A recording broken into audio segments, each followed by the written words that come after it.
Je ne sais pas dire je t'aime. Je n'ose pas. Peut-être je le dis en privé, sûrement. J'ai des moments où je ne m'entends pas, mais je n'ose pas dire ça. Mais je crois que si j'écoutais Brel, qui est sur son bateau là-bas aux Caraïbes,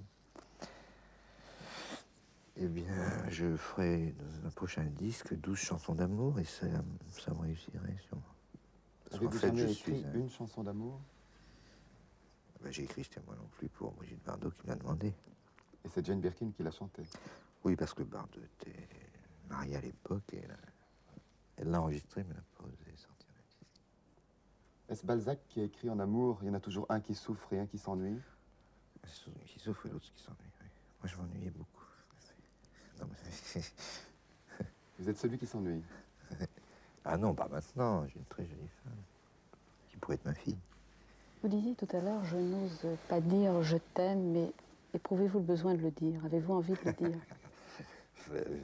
Oui, actuellement, oui, je le dis à une jeune Anglaise. C'est important, je crois. À tout le monde. Bien sûr. C'est important, ou je sais pas si c'est important.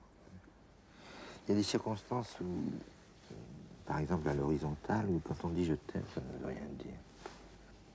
C'est pour ça d'ailleurs que j'ai dit moi non plus, parce qu'en fait, je conçois qu'elle m'aime à ce moment-là et que c'est faux, parce qu'elle est toute... Elle est dans un état second, c'est vrai. Est-ce qu'il est plus important de le prouver que l'on aime que de le dire? Prouver, c'est difficile. C'est pas possible. Je crois pas.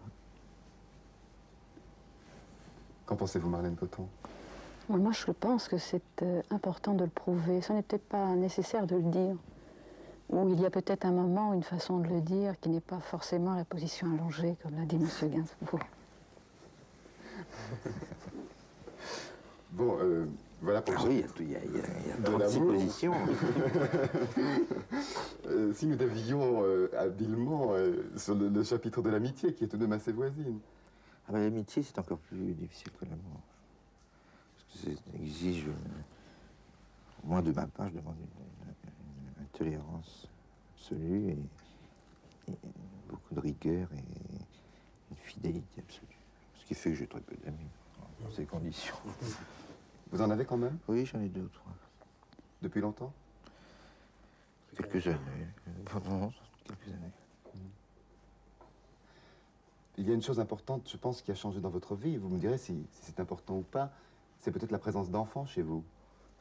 C'est récent. Qu'est-ce que ça a changé? Les enfants et un chien aussi. J'aime beaucoup mon chien. Ça, c'est le moi non plus. Oui, c'est ça. Le moi non plus. Les enfants, bah, est-ce que ça a changé? S'ils étaient vilains, je crois que je les aimerais pas, parce que j'ai fait de la peinture si longtemps que j'ai besoin de jolies choses autour de moi. Et aussi parce que j'ai une sale gueule. Mais j'ai deux filles adorables, très belles. La première est la fille du compositeur John Barry, qui a été marié à Jane Birkin, qui faisait les musiques de James Bond, qui a eu des Oscars, qui est jolie. Sinon, je n'aurais rien supporté. Et la seconde est Charlotte, et elle est adorable. C'est le mélange russe, judéo-russe, qui est moi, et petite anglaise, qui est Jane. Alors ça a donné un être d'exception, aux yeux bridés, et très étonnant. Puis alors le chien, c'est un boule terrier, c'est un monstre. Boule terrier, on dirait. J'ai fait croire à France Gall que c'était un cochon dont j'avais défrisé la queue. Alors elle a répété ça dans tout Paris. Je lui ai dit d'ailleurs, ah oui, une autre facette de son esprit, je lui ai dit, pourquoi ne chantez-vous plus les sucettes? Elle m'a dit, ah, c'est plus de mon âge. C'est merveilleux.